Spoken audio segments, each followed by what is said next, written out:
오늘 하나님께서 우리에게 주신 말씀은 마태복음 6장 5절부터 15절까지의 말씀입니다. 이제 봉독합니다. 하나님의 말씀을 경청하십시오. 또 너희는 기도할 때에 외식하는 자와 같이 하지 말라.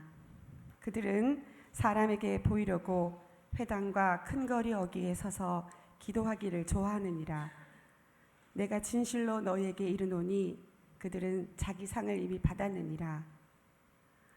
너는 기도할 때 내 골방에 들어가 문을 닫고 은밀한 중에 계신 내 아버지께 기도하라. 은밀한 중에 보시는 내 아버지께서 갚으시리라. 또 기도할 때 이방인과 같이 중언부언하지 말라. 그들은 말을 많이 하여야 들으실 줄 생각하느니라. 그러므로 그들을 본받지 말라. 구하기 전에 너희에게 있어야 할 것을 하나님 너희 아버지께서 아시느니라. 그러므로 너희는 이렇게 기도하라. 하늘에 계신 우리 아버지여, 이름이 거룩히 여김을 받으시오며 나라가 임하시오며 뜻이 하늘에서 이루어진 것 같이 땅에서도 이루어지이다.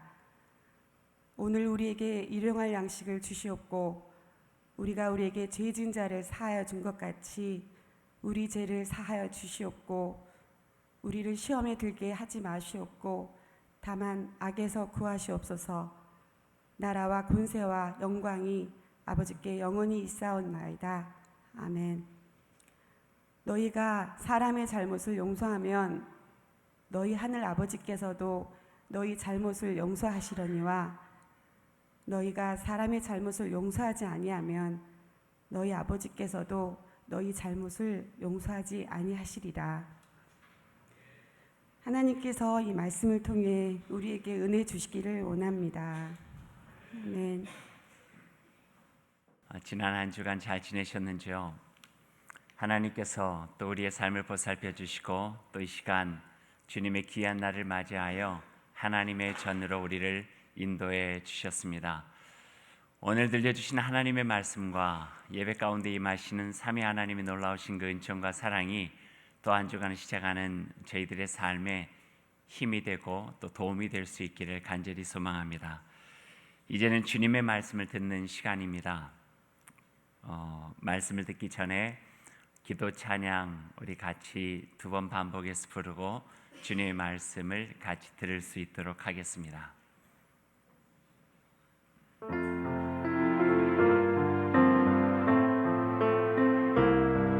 가사를 생각하며 같이 찬양하시죠.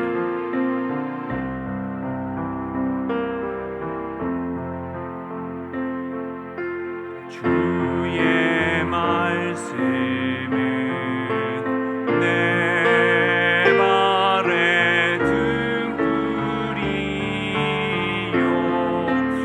내 길의 빛이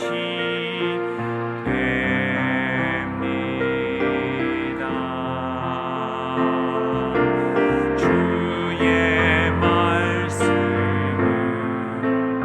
내 발의 등불이요 내 길의 빛이 됩니다. 기도하겠습니다. 사랑의 주 여호와 하나님, 감사합니다. 이 시간에 주님의 말씀을 듣는 시간입니다. 들을 길을 주시고 열린 마음을 주시고 맑은 영혼을 주셔서 하나님의 말씀을 듣고 새기고 새겨진 말씀으로 우리가 하늘 백성으로 살아갈 수 있는 그 크신 은혜를 주님 허락하여 주옵소서. 예수님의 이름으로 기도하옵나이다. 아멘. 한 10년 정도 된 것 같아요. 미국 남부에 있는 버지니아 주에 있는 리치몬드라고 하는 시에서 한 주간 동안 컨퍼런스에 참석한 적이 있었습니다. 어떤 국제회의여서 다른 그 민족에서 다른 나라에서 오신 분들과 함께 한 주간 동안을 지냈죠. 그때 아마 좀 낯선 경험이기도 했었는데요. 두 명이 한 방을 썼어요. 근데 저하고 파트너가 된 분은 그 미국 성공의 사제셨는데 체격이 저도 만만치 않잖아요. 크잖아요. 근데 굉장히 커요. 우리 교회 황모 집사님보다 조금 더 커요. 그리고 수염이 아주 크게 났어요. 사제복을 입고 있었는데요. 옆에서 있으면 숨을 쉴 때마다 그 호흡 소리가 들을 정도로 일주일 동안 밤에 같이 생활을 하게 된 거예요. 코를 어떻게 많이 골던지 잠을 자기가 힘들 정도였어요. 근데 그러던 중에도 아침에 새벽에 일찍 일어나서 뭔가 책을 읽어요. 빨간 커버로 되어져 있는 책을 읽고 그다음 덮고 난 다음에 다른 책을 읽고 저녁에 잠자기 전에도 빨간 커버로 된 책을 펼쳐서 읽고 또 이렇게 덮고 난 다음에 눈을 감고 잠깐 있다가 또 잠을 자고 한 주간 동안 이렇게 있으면서 이런저런 이야기하다가 그게 뭐냐고 제가 궁금해서 물어봤어요. 그게 성공에서 나온 기도서래요. 기도서. 자기는 여행을 갈 때마다 이 책을 꼭 가지고 다닌다는 거예요. 그리고 집에 있을 때도 마찬가지고 한 번은 비행기를 타고 가는데 비행기가 막 흔들리면서 안내 방송이 나오면서 위급한 순간이 있을 때 다른 사람들은 불안하고 막 허둥허둥대고 힘들 때 자기는 작은 옆에 가방에 놔뒀던 이 기도서를 펴서 읽었더니 마음이 편안하고 주변을 돌아봤더니 자기 혼자만 그 우왕좌왕할 수 있는 상황 속에서도 그 침잠한 모습으로 가지고 있었던 것을 자기가 느끼게 되었대요. 기도문이 담겨져 있는 기도서죠. 우리 장로교나 한국교회는 기도문으로 기도하는 것을 잘 경험하지 못해요. 또 그 기도문도 별로 없고요. 그냥 우리는 우리의 속에서 우리 입술로 나오는 기도만을 하고 살아갈 뿐이에요. 하지만 기도문이 주는 굉장히 유익감이 있어요. 제가 거기에 대해서 관심을 보이고 그랬더니 그 성공의 사제된 그분이 일주일 동안의 생활을 끝내고 난 다음에 저에게 선물을 줬어요. 그 책을. 굉장히 손때가 묻은 낡은 책인데 그것을 가져와서 그 다음에 상당히 오랫동안 그것을 읽었던 기억이 나요. 내용마다 참 좋아요. 그것은 지금 내게 주어진 어떤 상황 속에서 내 마음이 조급하면 조급한 기도가 나오고 내 마음이 불안하면 불안한 기도가 나오고 내 마음이 힘들면 힘든 기도가 나오고 로마서 8장에 있는 것처럼 너무 힘들면은 기도할 수도 없고 어떻게 기도해야 되는지도 모르는 그런 상황 속에서 책을 펴서 그런 상황 속에서 드렸던 기도, 또 우리에게 하나님께서 우리의 마음속에 주시는 그 기도, 그 기도문을 읽음으로 인하여서 그 기도가 우리의 마음속에 필요한 것들을 풍성하게 채워주시는 그 경험을 하게 된다는 말씀이죠. 그 수많은 기도문 중에 오늘 우리는 가장 소중한 2000년 정도의 기독교 유산 속에 우리에게 정말 고귀하게 내려오고 있는 그 기도의 유산 하나를 우리가 보게 된 거예요. 그게 바로 주님께서 가르쳐 주신 기도문이죠. 예수님께서는요, 무엇을 잘 가르쳐 주지 않으세요. 좀 야박하세요.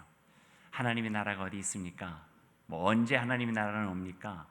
이것은 어떻습니까? 저것은 어떠니까 물어볼 때 예수님께서는 그 질문에 대해서 너희들이 알아서 찾아봐라. 언제가 때가 되면 너희들이 알게 될 것이다 하는 투로 야박하셨어요. 그런데 예수님께서 제자들이 저희들에게도 기도를 가르쳐 주십시오 라고 하는 질문을 듣자마자 마치 기다려졌다는 듯이 그 제자들에게 기도를 가르쳐 주시는 대목이 오늘 마태복음 6장 그리고 누가복음에도 나와 있는 동일한 말씀이에요. 오늘 5절에서부터 15절 말씀까지 읽었는데요. 그 말씀은 두 부분으로 나눌 수 있죠. 앞에 부분은요, 너희는 기도를 이렇게 하지 말라 이거예요. 기도 그렇게 해서는 안 된다. 이게 앞부분에 있고요. 뒷부분은 기도 이렇게 하라. 이게 둘로 나눠져 있어요. 그런데 뒤에 보면은요, 우리가 기도 이렇게 하라는 부분 속에 주기도문을 가르쳐 줬기 때문에 기도하는 내용에 대한 것을 가르쳐 준 것처럼 착각해요. 하지만 앞에 부분까지 읽어보면은요, 그것은 기도의 내용에 대해서 가르쳐 주신 것이 아니라 기도하는 사람과 기도하는 자세와 기도 속에서 우리가 무엇을 꿈꾸고 어떤 삶을 살아가며 어떤 마음을 가지고 어떤 신앙의 본질적인 부분을 놓치지 않고 살아가야 되는가에 대한 굉장히 중요한 부분을 이 주기도문을 가르쳐 주시면서 예수님께서 우리에게 말씀해 주고 계시는 거예요. 처음은 어떻게 시작하고 내용은 어떻게 하고 마무리는 어떻게 하라, 이런 내용이 아니에요. 우리가 무엇을 꿈꿔야 되는지, 신앙을 가지고 있는 이로서 어떤 삶의 목표를 향하여서 우리가 달려가야 되는지, 우리에게 너무나도 우리의 삶을, 인생을 고귀하게 만들고 소중하게 만드는 인생에 있어서 가장 본질적인 핵심은 무엇인지, 여기에 대한 이야기들을 해주고 계시고, 예수님 스스로 몸소 이 기도를 자기의 삶으로 살아가셨던 거예요. 그래서 우리는 주기도문을 한다고 하는 것은 그냥 주님께서 가르쳐 주신 그 기도문을 외우는 것이 아니라 그 기도 속에 담겨져 있는 삶, 그 기도 속에 담겨져 있는 예수 그리스도의 우리를 향한 마음, 그 기도 속에 담겨져 있는 하나님의 백성으로서, 하늘 가족으로서, 주님을 따르는 제자로서 이 땅에서 어떻게 살아가야 되는가에 대한 삶의 가장 본질적이고 근본적인 것을, 그 뿌리를 내릴 수 있는 그 귀한 것을 우리가 주기도문을 통해서 듣게 되고 배우게 되고 알게 된다는 것이죠. 오늘 2월 첫 번째 주일 성찬 예배를 드리면서 기도로, 그리고 기도문으로 예배를 드리면 참 좋겠다 하는 생각을 했어요. 왜냐하면 우리가 마치 비행기가 상공에서 그 험한 기류를 만나서 흔들리는 것처럼 우리도 흔들릴 때가 있거든요. 그래서 내가 가지고 있는 미력한 믿음으로, 내가 가지고 있는 연약한 그 부족함으로 내 입술 열어서 어떻게 기도해야 될지 모르는 상황이 우리에게 있을 수도 있거든요. 그냥 좌절만 하고, 그냥 낙심만 하고, 그냥 지쳐있고, 그냥 힘겨워서 좌우 위아래를 바라볼 여유조차 없이 살아갈 수밖에 없는 그런 때가 있거든요. 바로 그런 우리를 향하여서 예수님께서 기도문을 가르쳐 주셨고, 방황하지 않고 힘을 내서 온전하게 살아갈 수 있도록 격려해 주시면서 우리에게 기도를 우리에게 가르쳐 주셨어요. 그 기도를 한번 2월을 시작하면서 우리 마음속에 다시 한번 새겨보면 참 좋겠다 하는 생각을 갖게 된 거예요.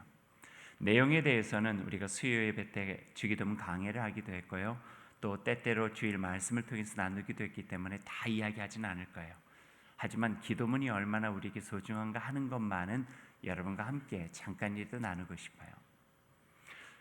기도문이 주는 유익이 있어요. 유익의 첫 번째는요, 그 기도문을 함으로 인하여서 우리는 하나된 공동체가 된다는 거예요.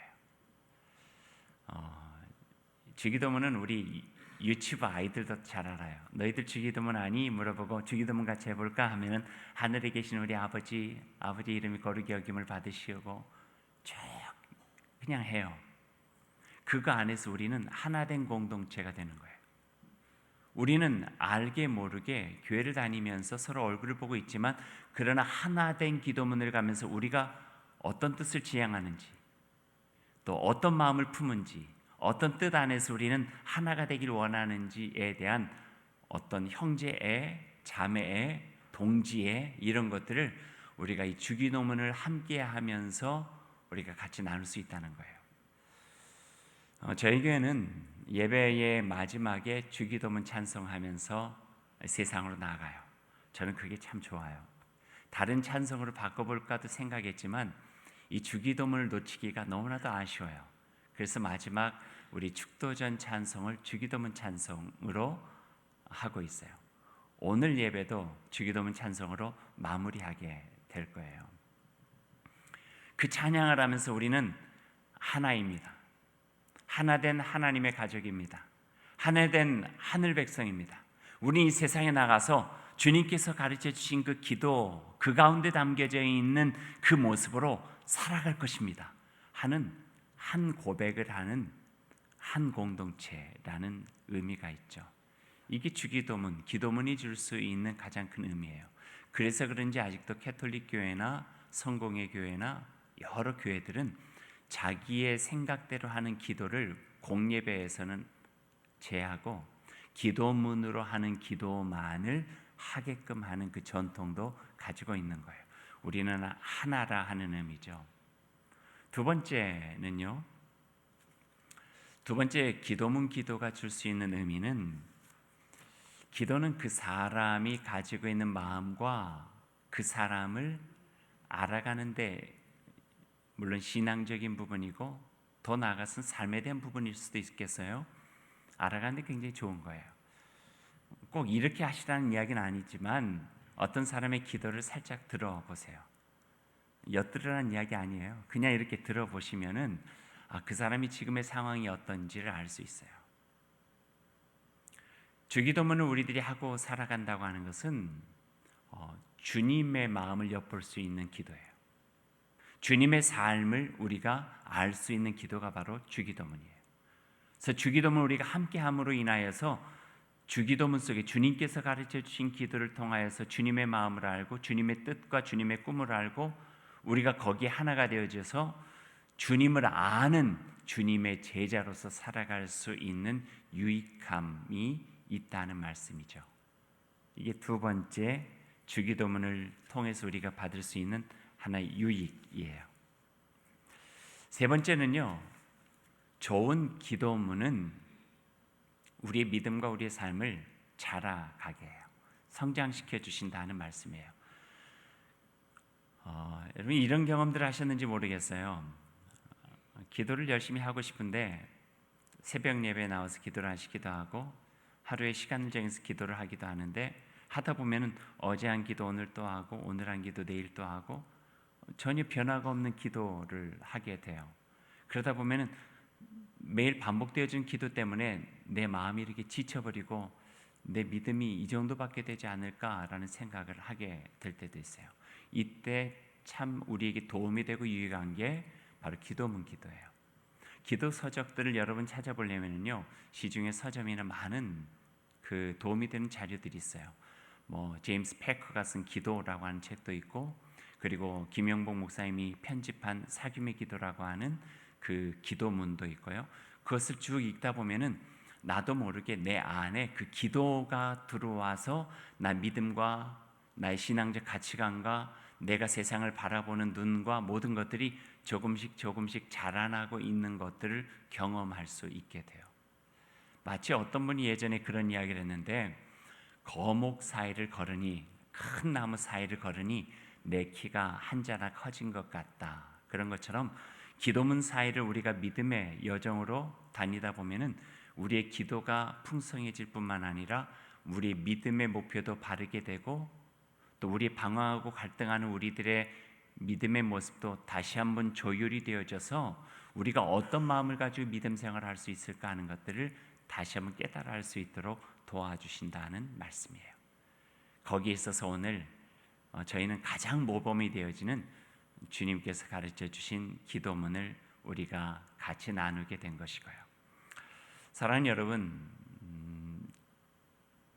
기도문으로 여러분 믿음과 삶을 격려하고 또 바르게 살아갈 수 있는 큰 힘을 얻었으면 좋겠어요.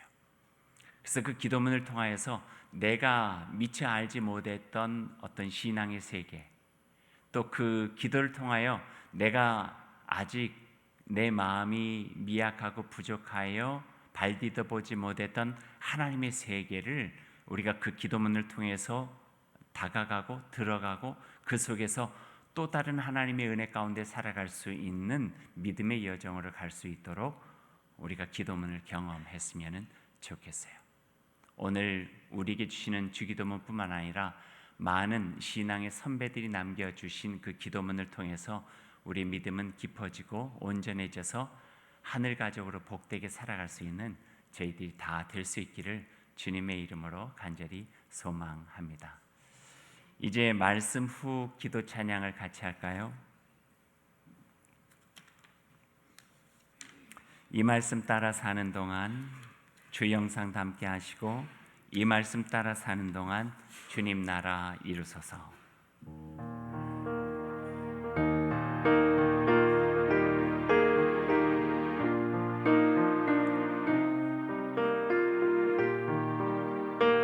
말씀 새기며 기도 찬양 같이 하십시다. 이 말씀 다